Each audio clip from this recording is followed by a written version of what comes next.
Voici exactement comment un candidat de niveau C2 organise sa réponse. Regardez bien. Bienvenue sur TCF Lab. Aujourd'hui, nous allons faire une simulation complète de l'expression orale TCF Canada. Écoutez bien les consignes et entraînez-vous comme lors de l'examen officiel. Bienvenue à l'épreuve d'expression orale du TCF. Cette épreuve de production orale dure 12 minutes. C'est un entretien en 3 parties. Les parties 1 et 3 se déroulent sans préparation. Vous avez 2 minutes pour vous préparer avant le début de la deuxième. L'entretien est enregistré. Votre entretien sera évalué 2 fois. Une fois ici, sur place, et une fois à France Éducation Internationale. À tout moment, vous pouvez me faire répéter ou reformuler un mot ou une question. Attention, une fois l'enregistrement commencé, il ne pourra plus être stoppé. Vous avez des questions? Nous commençons. Tout d'abord, dites-moi vos prénoms et noms, s'il vous plaît. Yuki Tanaka. Voici la première tâche. Cette partie de l'épreuve dure 2 minutes. Est-ce que vous pouvez vous présenter? Bonjour, je m'appelle Yuki Tanaka. J'ai 32 ans, je suis japonaise et actuellement j'habite à Calgary, en Alberta. Je suis résidente temporaire au Canada et je m'adapte à la vie ici avec le climat et une organisation quotidienne. J'ai un master en commerce international. J'ai choisi ce domaine parce que j'aime comprendre les échanges entre les pays. Après mes études, je me suis orientée vers la logistique et aujourd'hui, je travaille comme analyste logistique. Concrètement, j'analyse la ponctualité des livraisons, les coûts logistiques et les statistiques fournisseurs. Je prépare aussi des rapports pour aider mon équipe à éviter des retards. C'est un métier technique, mais il demande beaucoup de communication. En dehors du travail, j'aime cuisiner des plats japonais et partager ma culture avec mes amis. J'aime aussi le ski et la musique classique. Calgary me plaît car les montagnes sont proches. Vous avez parlé de votre adaptation à Calgary. Qu'est-ce qui a été le plus difficile pour vous au début? Ouais, bien sûr. Au début, le plus difficile a été de trouver mon équilibre entre le travail et la langue. Je devais comprendre les expressions locales et questionner davantage. L'hiver a aussi été un grand changement, car il est plus long et plus froid qu'au Japon. Avec le temps, je me sens plus à l'aise. Mes collègues m'ont aidé, j'ai participé à des activités après le travail et je connais mieux la ville. Pour l'avenir, j'aimerais progresser en français, car cette langue peut ouvrir des opportunités. Mon objectif est de construire une vie stable ici et de développer ma carrière en logistique. Tâche 2. Je vais vous donner un sujet. Vous devrez me poser des questions pour obtenir des informations. Vous avez 2 minutes maximum pour préparer vos questions. Vous pouvez prendre des notes, si vous le souhaitez, sur cette feuille. Après les 2 minutes de préparation, ou si vous êtes prêt avant, nous commençons l'entretien. C'est vous qui parlez en premier. C'est vous qui conduisez la conversation. L'entretien doit durer 3 minutes 30. Vous pouvez demander plus de précision ou faire répéter des informations. Je vous lis le sujet. Je suis une voisine et je prends souvent la voiture pour mes déplacements. Je vous suggère de faire du covoiturage ensemble. Vous êtes intéressé et vous me demandez des précisions, horaires, coûts, organisation, etc. Le temps de préparation est terminé, nous commençons. Bonjour. Votre idée de covoiturage m'intéresse beaucoup car je voudrais limiter mes frais et éviter de conduire seule presque tous les jours. Pour commencer, quel trajet faites-vous habituellement? Je vais du quartier au centre-ville où se trouve mon bureau. Parfait. Je travaille justement près de la gare centrale. À quelle heure partez-vous le matin en général? Je pars vers 7h20 pour commencer à 8h. Alors, le soir, vers quelle heure rentrez-vous habituellement? Je finis vers 17h et rentre avant 18h. D'accord. Mes horaires changent parfois le vendredi, car ma dernière réunion finit un peu plus tard. Pourriez-vous décaler le départ? Oui, je peux décaler mon départ d'une demi-heure le vendredi. Très bien. Combien de jours par semaine envisagez-vous de covoiturer avec moi?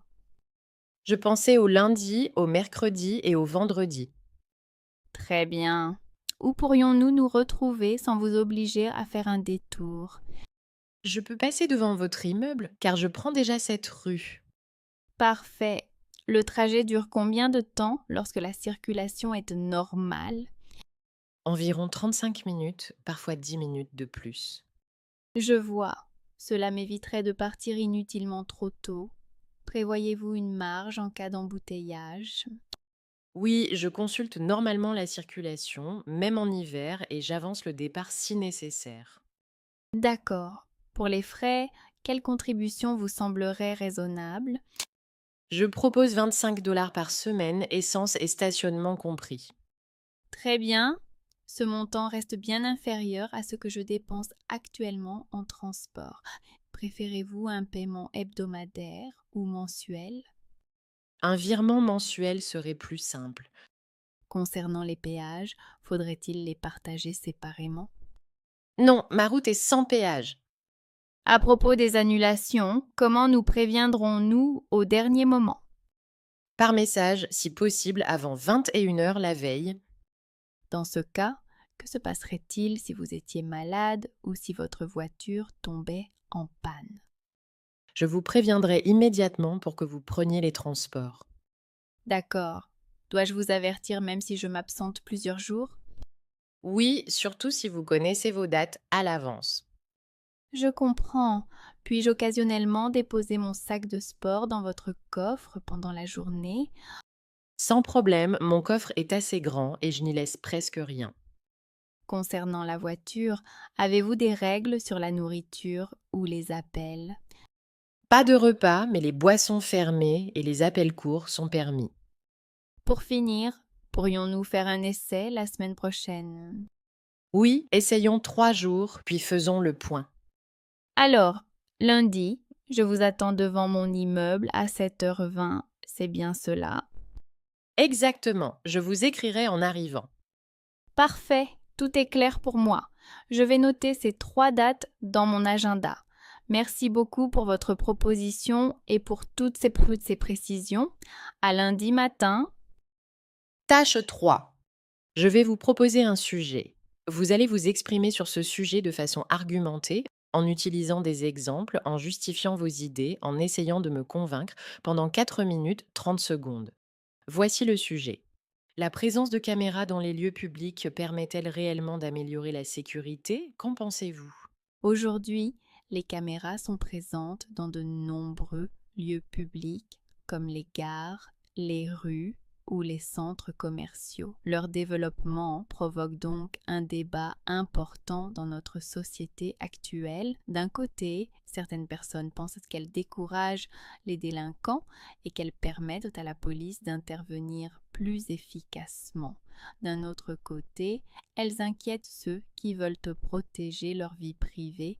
Pour ma part, je pense qu'elles peuvent réellement améliorer la sécurité, mais qu'elles ne constituent pas une solution suffisante à elles seules. Leur efficacité dépend surtout de la manière dont elles sont installées, surveillées et intégrées à d'autres mesures de prévention. Tout d'abord, les images peuvent aider à comprendre rapidement ce qui s'est passé et à identifier les responsables d'un incident. Sans caméra, les enquêteurs doivent parfois se fier à des souvenirs imprécis ou à des témoignages contradictoires. Une vidéo peut alors fournir des éléments plus objectifs, par exemple l'heure, le lieu ou la direction prise par une personne. Dans ma ville, une amie s'est fait voler son sac à la sortie d'une station de métro. Grâce aux images, les agents ont pu suivre le déplacement du voleur et retrouver le sac un peu plus tard. Cela ne supprime pas le risque de vol, bien sûr, mais cela facilite clairement le travail des autorités. Ensuite, les caméras peuvent avoir un effet préventif lorsqu'elles sont visibles et placées dans des zones où les incidents sont fréquents. Une personne qui sait qu'elle peut être reconnue réfléchira peut-être davantage avant de commettre une agression ou de dégrader du matériel. Elle rassure aussi certains usagers, surtout le soir, à condition qu'une équipe puisse réagir en cas de problème. Par exemple, près de chez moi, le stationnement d'un centre sportif était mal éclairé et plusieurs voitures avaient été endommagées. Après l'installation d'un meilleur éclairage et de caméras clairement signalées, les habitants ont recommencé à utiliser cet endroit avec plus de confiance. Dans ce cas, c'est la combinaison des deux mesures qui a produit un résultat positif. Cependant, il est vrai qu'une multiplication des caméras peut donner l'impression que tout le monde est surveillé en permanence. De plus, une caméra mal placée, jamais consultée ou sans personnel disponible ne protège personne au moment d'une agression. Il faut donc fixer des limites précises, conserver les images pendant une durée raisonnable, contrôler qui peut les regarder et informer clairement le public. Par exemple, dans une bibliothèque, il serait logique de filmer l'entrée pour prévenir les vols, mais beaucoup moins acceptable de suivre en détail ce que chaque personne consulte. Il faudrait également investir dans des agents présents sur le terrain car une victime a souvent besoin d'une aide immédiate, pas seulement d'un enregistrement après les faits. En conclusion, je dirais que les caméras peuvent améliorer la sécurité publique en facilitant les enquêtes, en décourageant certains actes et en rassurant les usagers. Néanmoins, elles ne remplacent ni la présence humaine, ni un bon éclairage, ni les actions sociales qui préviennent la violence à long terme. À mon avis, il faut donc les utiliser de façon ciblée, transparente et proportionnée au risque. Si ces conditions sont respectées et si les images sont réellement suivies, elles représentent un outil utile. Mais croire qu'il suffit d'installer des caméras partout pour rendre une ville sûre serait trop simple et pourrait même affaiblir la confiance des citoyens.